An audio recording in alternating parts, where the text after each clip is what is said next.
Good early afternoon. Thank you all for attending our conference this year. Hopefully, you all enjoyed the keynote speaker. Also, you enjoyed the sessions thus far based on some of the feedback that we've gotten. Um, the conference has really been very enlightening and informative thus far. We would like to thank the students for taking 45 minutes to an hour of time out of their busy lives to join us today. Just to quickly let you know who I am, I'm Dr. Ernest Burnett, speech faculty and liaison for DEI here at ACC.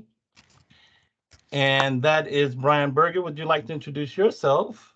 Sure thing. Now that I'm actually at a computer that actually is working this afternoon, oh my goodness. As we've learned about technology, everybody, technology is not perfect. It happens. It is what it is, but we make the best of our situations and do what we can. So I'm Brian Berger. I am a chemistry instructor, faculty lead in the science department, and the distance education faculty fellow.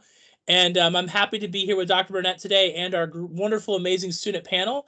Thank you guys as well. I know I haven't had a chance to say anything or say hi to you guys, but thank you all for participating. This is one of our favorite parts of the conference because this is where we get to hear from you guys. We get to hear about your experiences in the classroom, what you guys have enjoyed about the classes. And because of our theme of evolving technology, you guys can give us a really good perspective from your side, what you guys like about what we're doing and what you guys want to see us make improvements on. I couldn't have said it any better because at the end of the day, your voices definitely matter. And that's the major reason why that not only is myself and Mr. Berger here at ACC for that reason, and everybody else that's part of this institution. That's why they're here as well. And if they're not here for you, then obviously their priorities are not in order. All right. But I think it's going to be a really, really, really good presentation. And for participating in this, we have a free gift for you, courtesy of ACC's foundation. So once this is over with, I'll give you the instructions on how you can get that free gift. You all are not smiling about that, though. Like it's FREE. All righty. Brian, you going to give them the instructions? Sure thing. So, folks, for those of you guys who have not been to one of our across the curriculum conferences, the way that the student panel works, Dr. Burnett and I are going to be alternating a series of questions. We have about 7 pre-prepared questions for our student panelists. Once we finish those 7 questions, this is where we're going to open the floor for you guys, our faculty that are here today, to ask questions of our students as well, based on our conference theme of our evolving technology. Dr. Burnett has the first question, and then I'll have the second question, and we're just going to alternate back and forth. So, Ernest, take her away. Well, before we do that, we would be remiss if we would not let these young people introduce themselves. And I did say young. I am so sorry, everybody. I should So have go ahead. I let that off too. That's okay. Okay. Okay. Yes. Sure. Okay, My name is I'll Jasmine. start. Oh, go ahead, go ahead. Sorry. Go ahead, Jasmine. My name is Jasmine Bagley. Right now I'm currently at ACC getting my prereqs for the nursing program. Okay. I'm Sonia. I am a student, also an employee here at ACC, so I kind of have a little bit of a different angle of things, but yeah, I'm working on my general studies associates, hopefully by the end of the year. Yay! My name is Carolyn, and my major is nursing, and the reason why I'm at ACC is to have experience to enter to university one day. My name's Jesus. I'm in communications, and it just recently switched over to digital media technology. So I was in Dr. Burnett's class last semester, which I enjoyed very much. So hopefully we can learn something today. I'm McKenna. I'm almost done at ACC. I had Dr. Burnett and Professor Berger last semester, and I'm a communications major. So. Hello, my name is Corey Sellers. I met Dr. Burnett last semester through the Black Student Association, and I go to ACC right now. I'm doing general studies as I major, and I'm transferring to UH next semester to major in economics.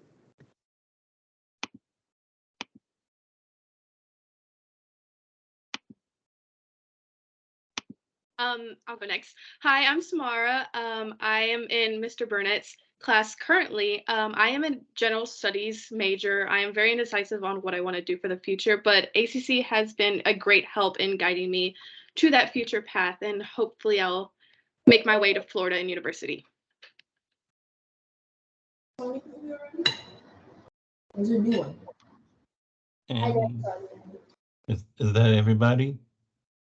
Holly? Hi, my name is Holly Grimmett, and I am a business management major. I will be graduating in May, and I had Dr. Burnett last semester.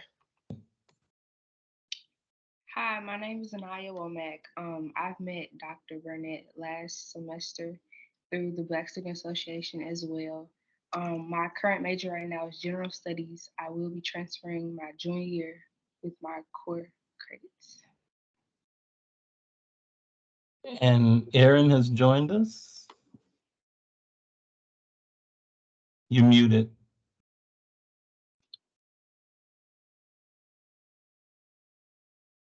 Is she there? Okay. All right. Well, all righty. So are y'all ready for the questions now? Yes. Again, thank you. Yeah, thank you all so much for being here. So I have the first question. So when you hear the phrase technology in the classroom, what's the first thing that comes to your mind?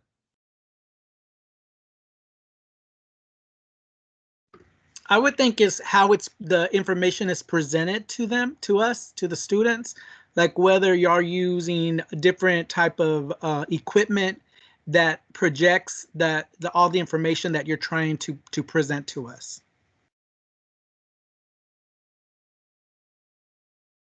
When I think of it, my brain goes of one of two ways. One, it's either, wow, this is going to be really good. We're going to have different ways to learn. We're going to be learning in different manners. And the other way is sometimes it worries me just because I know how much of a distraction technology can be at times.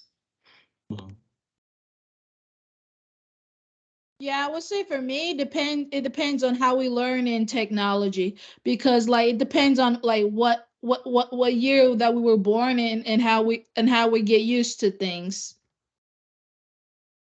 I mean, go ahead.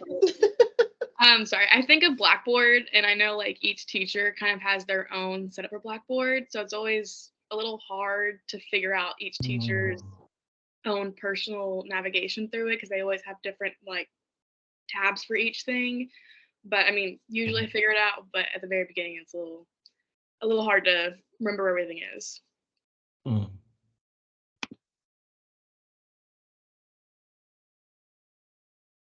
Okay. So like McKenna said, I think of Blackboard. I think of the technologies that we use, like Red Shelf or any programs that we are provided by the campus to help our education. So I think of the programs in class. Okay. Yeah, I will also agree with Blackboard because not everybody's meant to use Blackboard. It depends like on how their learning skill is. So yeah. Okay. Did we get everybody? No. I was just going to say that for me, all my classes so far have been online classes. So everything basically is technology based, you know, from the books to all of the lectures and the assignments. It's all computer technology based. So to me, technology pretty much encompasses everything from your computer, your tablets, your phones, and the software that's being used in the teaching environment. So it's everything, really. I also wanted to agree. I think For this semester, I'm taking my first 2 online classes, and it is very technical based, using like Cengage and things like that. So when you say technology in the classroom, sometimes the classroom is you only use technology to learn anything in the classroom. That's how I see it. I forgot who said it, but I most definitely agree with the Blackboard issue with having different professors or teachers, having a certain way of how they want things. I have experienced that a few times. Um, there have been like a few disagreements about some things, but everyone is different. So I can't say like that has been the only real struggle I have had to go through. Yeah. Is that everybody? Which kind of really leads into the next question, Brian, doesn't Yeah. it?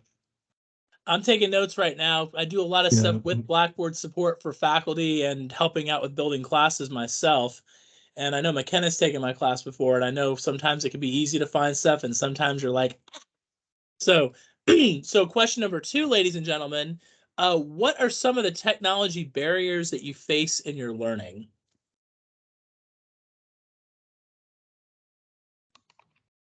So whenever I signed up for online classes, that the reason why I did is because I'm a stay-at-home mom. So for me, I was thinking after COVID, it would have been a little bit different because I did take a few online classes before COVID. And so I was thinking that the teachers would have gotten on and like explained some of the classes better instead of just doing read your chapters by yourself. Here's what you need to do. And while there is in-person things that we could go in and do, and they do offer those meetings and stuff, I think it would be nice to have like a video of, hey, this is an explanation of what we're going over and covering today. I mean, it doesn't have to be where we have to meet and ask questions, but at least have like a video of you teaching what is on the syllabus for the week. So I know Dr. Burnett did it, and it was a little long-winded for people that have got stuff going on, but it was very informative, and it did help in the class once I was like, okay, his videos are really important. I need to watch them. So, but like at the beginning of the week, whenever you post your syllabus, be like, hey, if you would like and need extra help, here's a video of us going over what we're going to cover this week,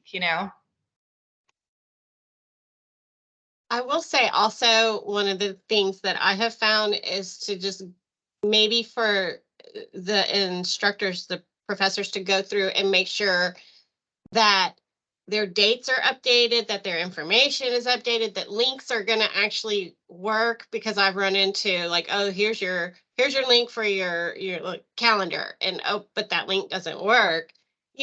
So, and or you have stuff from 3 years ago, the dates are all wrong in your stuff that you're posting. So I would just say maybe go through and make sure everything is up to date when you put it in Blackboard for me. An issue that I had last semester was one of my classes was hybrid, and we couldn't tell what was the reason for that, because we were in class, but we were doing the tests online, but the online tests were by HonorLock, and other classes that none of our quizzes or tests were on HonorLock.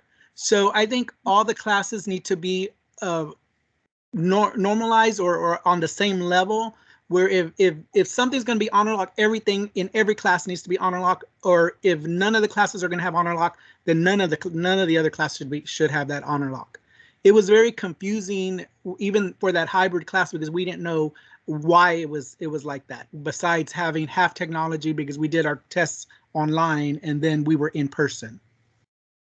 Yeah, I would say for me, the thing the last year, when my last year's struggle was taking a hybrid class online as well, which was a psych class online, and it was like it's because it was not using HonorLock, so I did like not that nobody was using HonorLock, so I kind of struggled. So I'd rather do things in person for me. So yeah. I agree with I have a lot of similarity to what Miss Sonia said. I took a fall English 2-3 week class for at the end of fall, and as stressful as it was, like my teacher, she was a really good teacher, but as I went through her syllabus and her due dates, everything was like from a couple of years ago, and the dates were kind of mixed up, and it kind of confused me, I can't really speak for my class, but I know most definitely it confused me. So by the time I talked to her about it, it was like, everyone was already confused and had different dates in their mind. So Personally, for me, when I first started at ACC, I was a dual credit student, and I started during COVID, and I had never used Blackboard. I had never used Blackboard. Blackboard had never been introduced to me, and that was harder than the class, was learning how to use Blackboard. I had never used any type of technology like that before. Especially in high school, all we used was Google Classroom, Google everything we use, and I'd never been introduced to anything with Blackboard. So I think it would be really nice, and I don't know if this is something that ACC already has, but just having like a course that is optional, like to learn how to use Blackboard, because that, for me, that was the hardest part. I want to go ahead and say I agree with you too, Jasmine, because yeah, coming from high school straight to college, even now, last semester I took 6 classes in person and I still don't have all of Blackboard like in my hand, still don't understand how to use everything on there, especially with older assignments or if teachers use their syllabuses from last semester or last year and the due dates and stuff are incorrect. And I know Right. I have had some Mhm. professors that they have like instructions on how to use Blackboard, how to find these things. But I think if we could all just have an interactive course, I can see that being very helpful. Mm. That's great, a good posted for you, isn't it, Brian? Yes. Like an interactive, like a little tutorial class for students to learn how to navigate their way through Blackboard. Well, I know we have some kind of introductory training that is supposed to be offered through Blackboard, but that's going to be something that we could go in further with distance education to help you guys out have a better understanding of it, because a lot of instructors like to have their own creative freedom with their courses, whether they're online, whether they're face to face, or whether they're using the hybrid modality. And that hybrid word is a very weird phrase. I've taught hybrid classes, and I've looked at how hybrid classes are taught, and each instructor has their own idea of what that hybrid class is. So this is good information for us. This gives us a chance to help make better definitions for you guys, so that when you guys are taking future classes or for the next generation of students, we have these definitions better for them. So guys, thank you guys. This is good information so far. Mm-hmm. Well, we know we have to hear the bad with the good. So my question is, how has technology aided you in your studies? Has there been a benefit there for you? And if so, what kind of benefit? Well, I want to start off by saying using technology does help me, at least, because I don't like my handwriting, so I don't like writing notes on paper, anything like that. I rather type them, different things like that. And then having it always accessible. Like for me, I do all my homework at Barnes and Nobles or at the new Pearland West Library just to get out the house, just to be in a productive area. So having everything accessible online or on my computer, on my iPad, it's like, it works really good for me, at least. Mm-hmm. I will agree with that. I'm full-time worker and a full-time parent. We all have such busy lives, and to be able to have basically your class on your device wherever you're going is a major benefit. And online classes are a godsend to me because, otherwise I don't know if I would ever be able to go to class because the availability just wouldn't be there for me. Also, just being able to even access your books, you have your books digitally, just like everything right there in your one little device is pretty amazing to me. I may be a little old school, little. No, I would have to agree with you. Like, I think it's great being able to, I would not be able to get my degree if it wasn't for having online learning, because it's just impossible for me, for where I live, to drive and go to school and then come home and then pick up my kids and do all that. It wouldn't be impossible. So because of distance learning and being able to get on the computer, I'm able to graduate in May. So I'm super happy that COVID hit and then y'all were able to narrow down a degree program so I can actually graduate. So I'm super excited. Yeah, for me, I will also agree that I like digital learning because, but some parts I do like books as well. It kind of depends on what my like on my learning skills. So yeah. One big help for me was not many students know or take advantage of, but their program Tutor Me. There was last semester so many times where it would be 1 a.m. or like 2 a.m. and I was late studying and doing assignments, and that had access 24/7 that I used constantly, and it was a great big help. So I love the advantage of using that and having the help whenever I needed it when I wasn't able to get it from instructors or taking my online classes. I like the textbooks kind of being online because like I'm very dyslexic, so sometimes it's hard for me to read a textbook or like just I get everything mixed up. So I like that it can read it to me. Or if I'm like super busy with other classes, like I can be doing other things while listening to the textbook. But I mean, there's also like negatives with online learning because like it's online. Like I can just push this off and like I don't have to be there physically sometimes. So that's kind of hard with it. But I think it's your own like personal like self-discipline when it comes to that. Yeah, the reason why I like mostly digital, but I do like like physical too, but I mostly like digital because I do have ADHD, which that can like sometimes affect sometimes my I like to write things like on the computer. So yeah.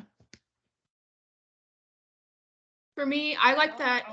At least I'm in my anatomy class, we have so much little time to cover so much. So then being able to put online resources and things like that, just stuff that we can do outside the classroom to further our learning.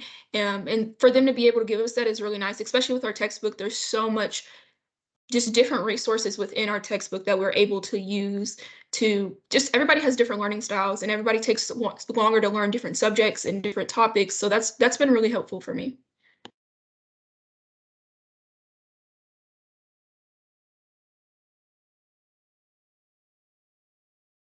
Right. Anybody else? You guys ready for question 4? Sure. All right, let's do it to it. So guys, I have the 4th question. So in what ways have you used technology to creatively demonstrate understanding of a class concept?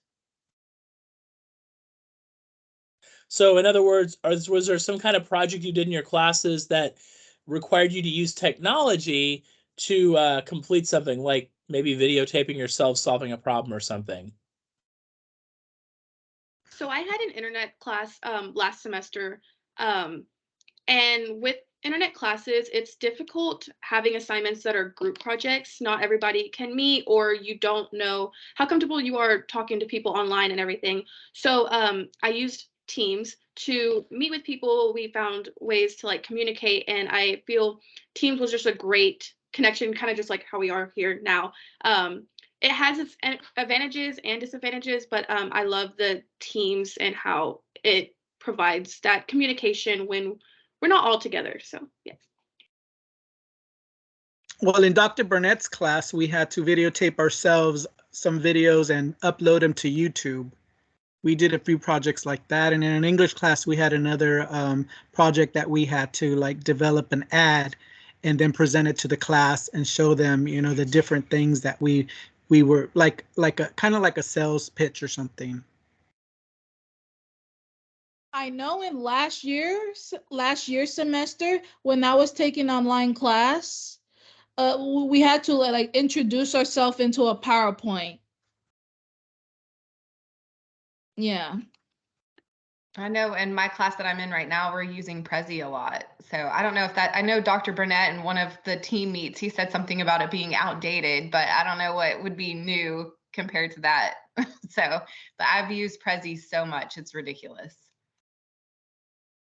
I've had to record myself for both of their classes for different things, and I think it's nice that we get like a OneDrive because you can store stuff in there. Because my own personal laptop, like there's no storage left on this thing, so it's nice to be able to like put it in there. And then being a communications major with Jason Nichols and all that, we get access to Adobe, and that's a lot of like it's cool to go in there because I mean I can't put it on my own laptop because it's too much storage, but I can go in there in on my free time and learn more about like Premiere Pro and Audition and Photoshop and all that stuff. So it's cool that the college gives us access to that. Yeah, I agree. In Dr. Burnett's class, there was a lot of times that we had to record different topics. And it was really, in my opinion, I think it was to check our understanding, because there would be times I would sit down to record this video for whatever topic that we were over. And I was like, let me go back to the textbook and reread this, because I obviously don't have a full understanding. So I honestly think that those projects, those PowerPoints that we have to put together, videos, whatever it is, it truly is checking our understanding. And I think as students, we can, when we're doing those projects, we can look and be like, okay, I really don't understand this, or I have a good understanding. And that can help us with our learning and going back to see how much we need to study and where we need to improve in that. I definitely agree. And like Summer said about Teams, I use Teams on a daily basis. Just talking to different organizations, different people in my class is I think Teams is probably one of the best things that at ACC, just because it's quick and easy access to everybody there on campus. Like my teachers use it. We also use like GroupMe to talk to online teachers and stuff like that. So just every different way you can communicate with each other I think it's good. I agree with that. The access to Teams is very beneficial, both on the work side and on the student side of things. And also, I will say that access to the whole Microsoft suite, I think, is beneficial for everyone. Because in my classes, I've used Excel, I've used PowerPoint, I've used Word. Of course, I've used so much of the suite that it's very beneficial that it's available for us at no cost. So. I also agree that Microsoft Team works to be able to communicate with your professors or anybody outside of the school. So I also agree.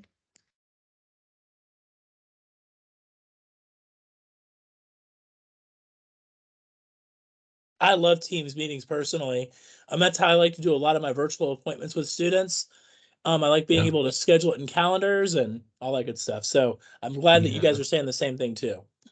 It's interesting that you say that, because even with face-to-face classes, I always say, yeah, I have office hours, but also, since Team is so available, just if you want to talk to me about something, you can talk to me. It doesn't have to be during office hours. So it's really a huge advantage for meeting students when they can't see you during office hours. When back in the day, and this gray hair is evidence of it, we didn't have that option. Y'all had to come by and knock on the door. But now, it's not like that anymore. So that's a huge benefit.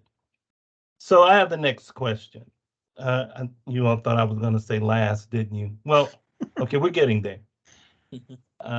So when accessing course materials, and you all have kind of mentioned this a little bit, like Blackboard and all the other things that you have mentioned on your phones, what are some of the things that you would like your professors to consider that would be beneficial for you if you needed to access course materials? I know that you all mentioned Blackboard a lot, but is there anything else that we should consider that would be beneficial for you when accessing your course materials? I know you mentioned simplicity, consistency, that kind of thing. Did y'all want to elaborate more on that, or? Yeah, Go ahead. Or I would say not all professors do add the textbook to the link, but I would like to do that a little more, because so I can look back digitally to take some notes on it. Yeah. Okay.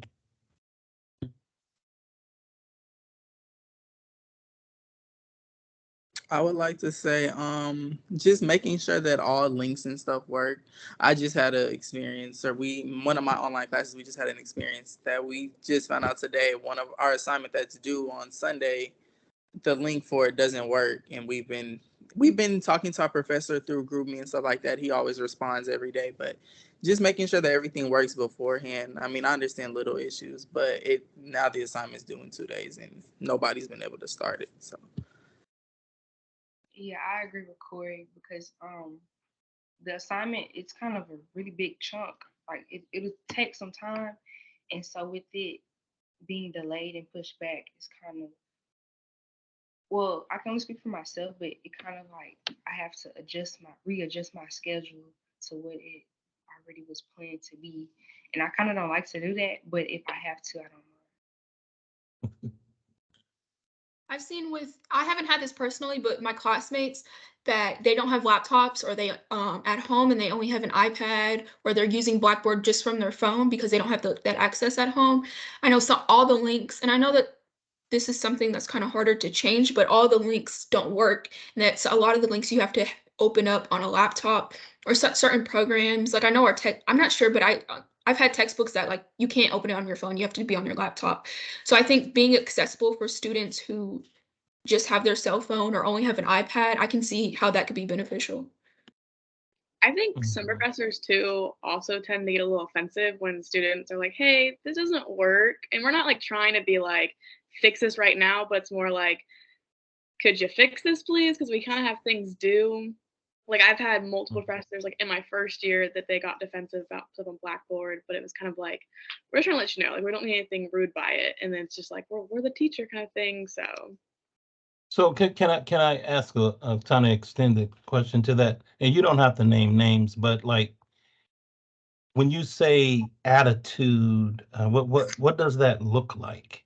Well, I had my very first fall here, it was I had a teacher and there was links that didn't work, and it would be like, hey, this doesn't, like, we'd be in class because it was like a hybrid class. And she's like, well, it works for me. Why doesn't it work for you? It's like, we don't know. We're just trying to like let you know and show you because we have this thing due at midnight and like your class is at 2:00. We don't have much time to get it done if it doesn't work. And it was like we had to constantly repeat ourselves to be like, it doesn't work. Please help us fix this so we can get it done for you. Like she didn't want to fix it for us. So you're saying that a little bit of empathy in that situation would have gone a long way? Because not everyone knows technology. Like even the students, it's hard for, and I know for some older professors, it's hard. So it's like, we're all trying to help each other with technology. And I feel like some people get offended when someone calls them out about not knowing something with technology, if that makes sense. So if I could speak on like what McKenna is saying, I had a internet class last semester that we would learn off of PowerPoints and the textbook on Red Shelf, and not everything was up to date. There was some definitions that kind of were different, or some facts that were different and not up to date. So instructors tend to just push away some problems that we have like on Blackboard, or did you contact Blackboard support, or did you look in the syllabus, and some like misunderstandings basically when we have some eruptions in using technology and everything. So I guess just a little bit more like sympathy and understanding that there are problems with like Blackboard or Red Shelf and stuff that instructors aren't aware of or just don't take note of. To piggyback on what Samara's saying, sometimes when we have those kind of problems and we send a fix-it ticket to the technical department, whoever it is, it takes time for them to get to it too. So like when we're telling our professors, hey, this isn't working, they say, well, did you send a ticket? They say, well, yeah, I did 2 days ago, and I haven't heard anything back from them. So I think the technical department, the IT department, or whoever's in charge of fixing issues like that need to also be aware that when we're sending them an email, it's because it's an urgent email. It's not just, I mean, it's to report it also, but we're not able to do our work when that's happening. And sometimes it could be over the whole campus. It's just not you individually.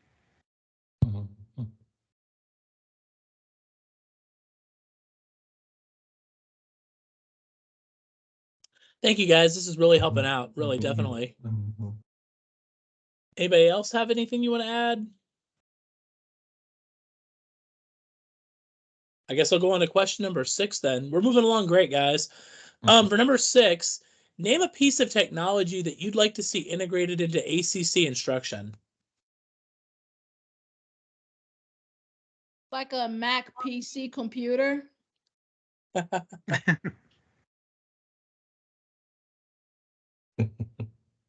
fair. I would say TutorMe. I use TutorMe a lot, but only because I was introduced to it taking a developmental course.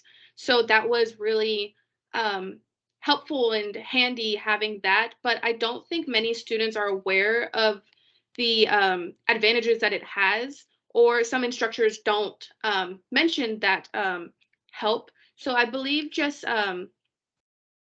sharing that option would be a great help to students when they're late at night studying or writing essays and everything. Yeah, I would agree with Samara here. I would say more tutor me because it does help a lot of people to catch up to see where they're at. I took statistics last semester, and that tutor me was something I've been a student for a while. I had no idea that was a thing. I've heard of it, but I really didn't understand how to use it or what it was. So when that was truly introduced to me, like that was like it was a lifesaver. And I think it's really good that we have access to it. Same thing like with I work at the tutoring center, and I feel like a lot of students don't realize that they can come up there for tutoring like all the time, whenever they need. So I think that just being pushed more in the classroom, just by word of mouth, and just instructors being like, hey, like y'all know there's more resources out here, and like there's no need to, yeah. So just a quick question then, would it be cool if if instructors had like a link to the tutoring center for like sign up for like tutoring hours for you guys? Would that be cool if we add that to our Blackboard classes? Definitely. I don't see why there would be a problem. I don't want to say yes or no, but I think that would be awesome. I added it in my class. McKenna can probably say the same thing, right? Yeah, there's also something else we used in your class. I don't remember what it was called, but it was like the online problems we did. What was it called? Achieve. I really like those because like we would get paper problems in class and we go over it, but Achieve, you could be like multiple attempts for each one, and if you got like one little thing wrong, it would kind of explain and like help you be like, okay, you have this right, but this is wrong. And it was just nice because it kind of like broke things down for you and made you think a bit more. And if you got it completely wrong, it would help you and like describe everything for you, kind of thing. So that was really helpful with like, because chemistry is not easy, so it was easy to like understand a bit more of that. Yeah, I have one more thing. Like we could talk to the English instructors to send the tutor me link for them to for the writing for writing tutoring. So for a course, for participation grade, we actually got credit for going to tutoring sessions or the Tutor Me online. It could actually like count how long you were there and every time you logged on. So that was actually a great like motivation to get help. And then once you're there, you're actually getting help, which is a huge benefit. So that was actually fun to get a grade for that and also get the help that we needed. I had that in a course last semester where it was required, and that was so beneficial because nobody wanted to go to tutoring. Nobody thought they needed tutoring, but once you went and saw how beneficial it was like, oh, this isn't bad, and it's very convenient. It's on your time. So I agree with you.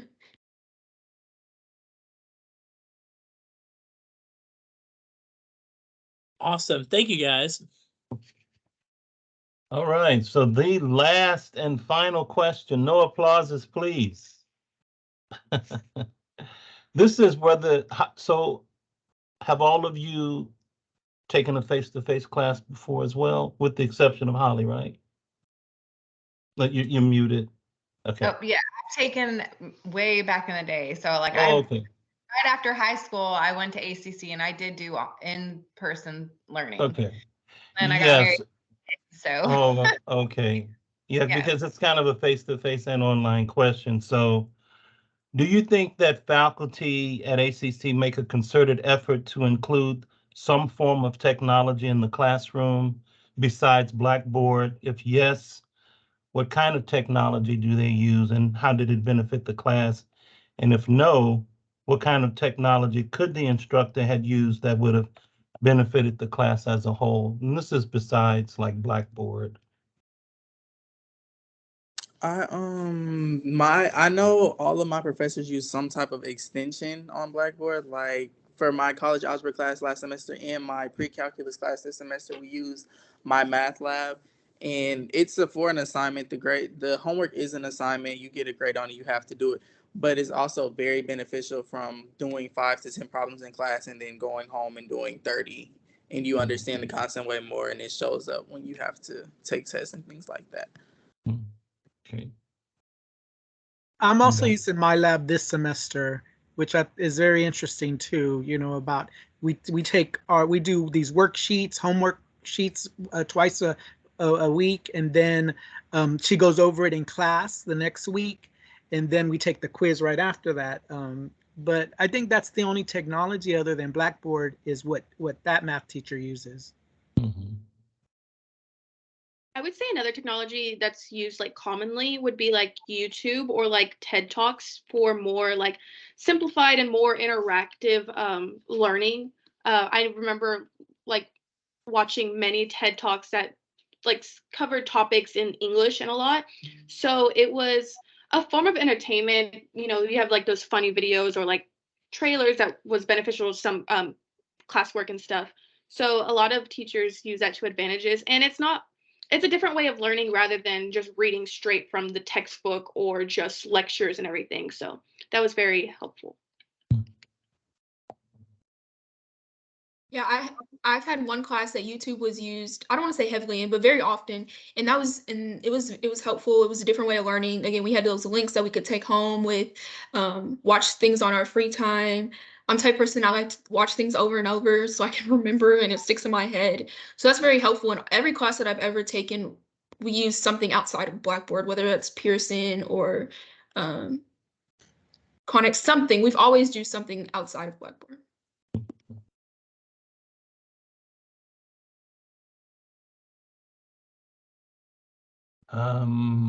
Yeah, so I think that's I think that concludes all of the questions. And so with the like 17 minutes that we have left, we can open the discussion now to those of you who have taken the time to listen to these students that represent us here at ACC. So here's your chance to ask them questions or add something to the discussion that you heard so far. Audience, please help us. As young people would say, crickets. Yeah, I learned that from them. It's crickets. I was gonna say Bueller. You know, but it is kind of interesting though that some of the things that y'all said, like the emerging themes that I got from it, Brian and students, you all can tell me something different. Like you would like to see some consistency when it comes to Blackboard, but at least the maybe, I don't know if you meant the way in which teachers build their courses, but as Brian said, Mr. Berger said, is that we do want some flexibility in terms of how we want our classes to be built. But when I was listening to you, I was putting myself in your shoes. I was taking myself out of the teacher's shoes to try to see what it is you're saying. And so if I'm clicking onto a link that I can't get and I have deadlines, that would frustrate me. I could see that. I could really see that.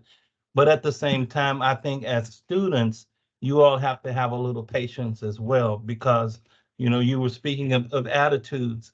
Some students have attitudes as well, because you want that quick fix. And so it's not to say that we're not on it, because we actually are on it. But sometimes some things are out of our control. But I think we as instructors have a responsibility, though, to communicate that to you. Say, listen, I noticed that a link didn't open, and so therefore let me work on that. Because what I at least try to do, and maybe the students can vouch for this, maybe some can't, but I know when I receive an email and it's an assignment coming up, if Jesus emails me, he needs an answer. My phone is right there. I'm telling you, most people take their phones with them everywhere they go, right? And so now sometimes we're not in a position to reply, but I mean, sometimes immediacy helps. And some students will say, wow, I didn't expect for you to email me back that soon. I'm like, my phone is right here. So it's just a quick, let me just say, hey, I'm not at a computer, but when I get to one, I'll see what I can do. So I think communication is important. I'm going to let Dr. Mann speak here. So And folks, just so y'all know, Dr. Huffman is our distance education director. So he oversees a lot of the things we do in Blackboard. Yes, take it away. and this feedback has been really helpful. I did want to say something that we implemented just recently was we set some minimum standards across all classes, and particularly online classes. But they include having a start here section that is hopefully going to address at least those people that are brand new to Blackboard, exactly where you need to go to actually get started with the class. It doesn't necessarily go over how to do things like submit an assignment, but it is at least where it's where you can get started, so you don't just open it up and not know where to go next. Hopefully that's helped out a little bit. But I'm interested in getting your feedback on whether or not it's really just a challenge at the beginning for you when you get started, and then therefore it gets the semester off to a bad note, or is it more to where as you're going through the class you don't know how to do things like submit assignments or take tests? I did notice your point about honor lock in that it's a challenge if you haven't taken a test with honor lock all semester long, and then at the end you're expected to use honor lock on a high stakes test like your final exam or something, where you're already kind of nervous about it to begin with, and then you add the part of honor lock, then that makes it even more stressful. So if y'all wouldn't mind, if you could just explain, when do you experience the most problems? By problems, I mean things that are keeping you from actually doing your coursework, and instead you're having to deal with technology.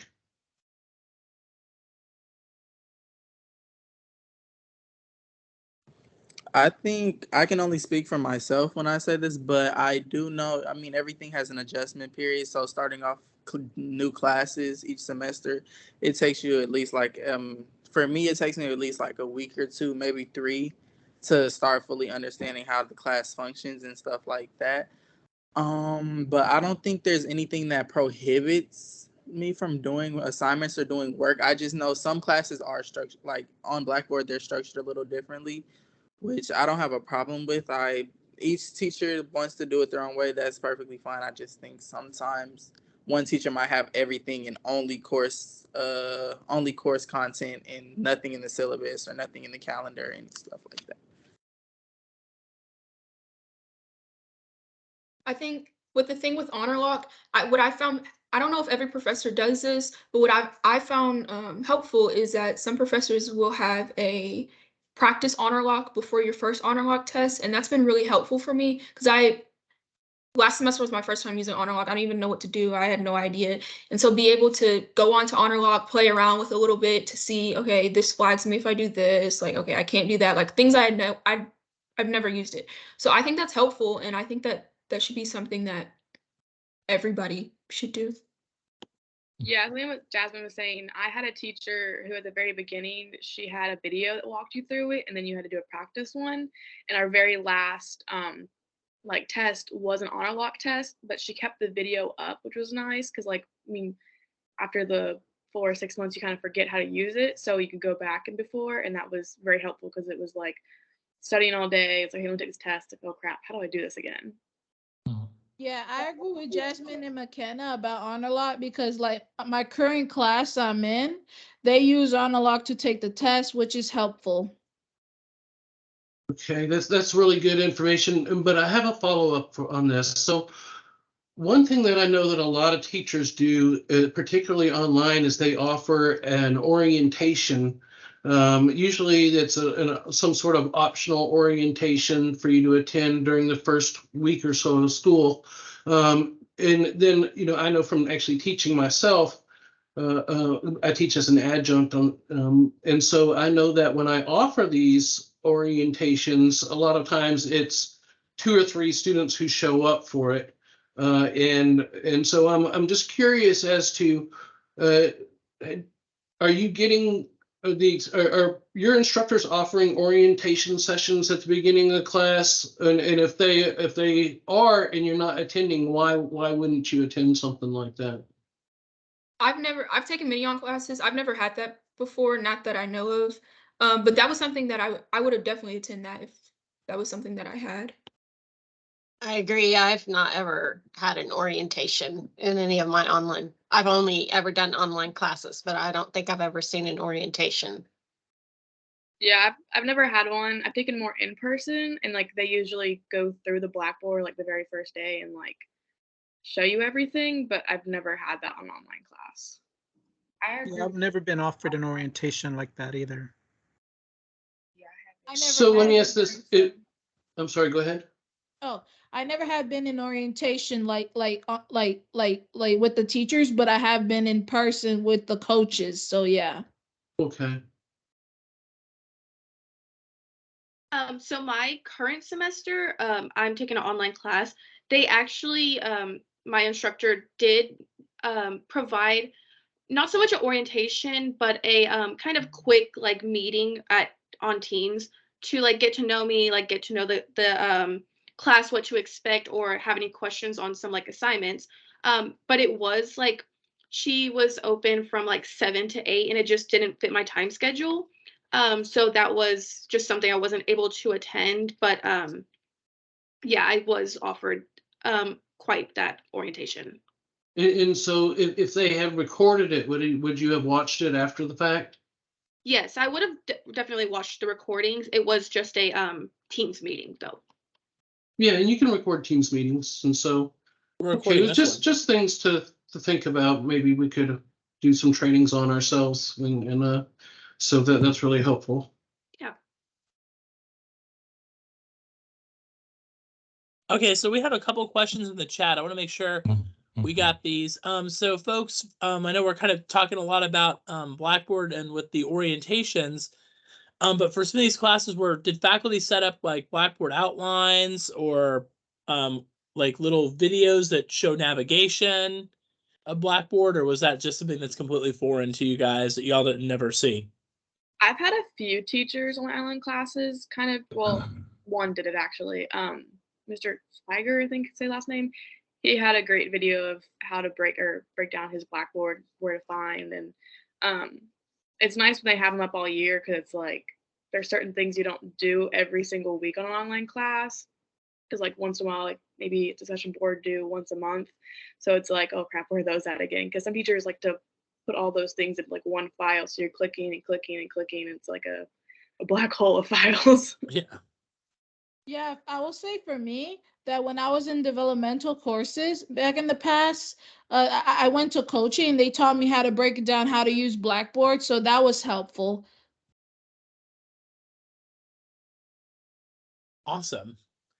And then I think the last question that kind of ties into what we were talking about, this is from Dr. Fitzgerald in our anatomy and physiology courses. And Dr. Fitzgerald wanted to ask, what was one thing an instructor has done for you that makes you feel valued as a student? I want to start off. I had Dr. Fitzgerald, and she's an amazing professor. She made me feel valued all the time. But one of the big things that I would say instructors in general is, I don't know, this doesn't really have to do anything with technology, but when you come with them a problem, whether it's personal, something going on at school, whatever it is, and then just sitting the time just to listen to you and offer you advice, that's something is so small, but it makes such a big impact. And just able to, even if it's just small talk, just being able to sit and talk to a professor just about your life, things that's going on, or just advice on things, that's, for me personally, that's made a big impact. Fall semester, I went to another country for about a week, and I had Professor Vivian and Swigert, and I appreciated so much how they worked with me because of the different times and when would I be back, and like how they reached out to me, telling me that like telling me what I would need to do, how I would need to do it. It made me feel good about doing it, and didn't really make me feel like, oh, I shouldn't be doing this, because they reached out to me and they actually communicated, which showed me that they actually cared about, me caring about my work and what I needed to do. Yeah, I'll say that just the feedback really, I mean, several times, like in the discussion, you have your discussion board, you have your assignments. but that the instructors read it and respond to it so that you know that they're there too, they're involved. And I'm pretty sure it was Dr. Burnett, but in assignments, like he'll read your assignments and he'll do little comments on it and give you advice and, you know, just things like that where you feel like they're involved and they care and they're showing you that they're watching you and they're paying attention and they're responsive to you and what you may need and all your efforts. I agree with y'all 100%. That is a big deal. I feel like but getting responses, whether it's negative or feedback, I think students love that. And it shows that, like you said, it shows that your professors are paying attention and taking time to get to help you value your education and extend your education. I had Miss Joanna Humes in my very first semester, and I have to say, like, she was an amazing teacher because, I mean, I was fresh out of high school. College was a kind of a scary thing, and it was everything. Like, she knew, like, understand things would happen, so like she would work with you no matter what. Professor Berger was the same way. Like, he knew things would happen, so it was like you had online options and something when you weren't there in class, and it was like no questions asked. And when teachers understand, like, stuff happens and doesn't question it, or they're like, okay, you missed this, you can't remake that, it helps the student feel appreciated more, because like we don't feel so guilty. Like, say you're sick and you have to miss a day, it's like, okay, hope you feel better, what can we do? And I had that with Dr. Burnett, because I accidentally locked myself out of my car one day and we had presentations and he was like, just get here safe, you're fine. Like, it's great when teachers aren't just like, why aren't you here, you're mad, but it's like, okay, we understand, what can we do to help you? And that's what I appreciate most with like certain teachers, where it's like, we will work with you, we want you to pass your classes, like we will do everything we can to help you. Well, by the way, Mr. Berger and myself did not pay these students for this information. All right, so but thank you all for the compliments, though. Another thing that we want those of you that joined us in this session is that these responses to the questions were not rehearsed. We only gave them the theme to the conference and said we'd ask them 7 questions that centered around the theme. So what you got from them is very genuine. So, and I think that's how a student panel discussion should go. And if you don't mind, from wherever you are, can you just give them a round of applause for them taking time out to participate in this discussion? And so, all righty, so we have some other sessions that we have to attend. Any final words, Mr. Berger? No, thank you guys so much. I know I've had McKenna in class before, but I hope I catch some of you guys in the future in some of my chemistry classes. I promise it's not as scary as it sounds. And we're going to go ahead and cut the recording here, folks. And I know that they're tired of me pulling on their coattails. Are you going to come? Are you going to come? Are you going to come? But thank y'all so much for being here. Okay, thank y'all. Thank you. Bye-bye.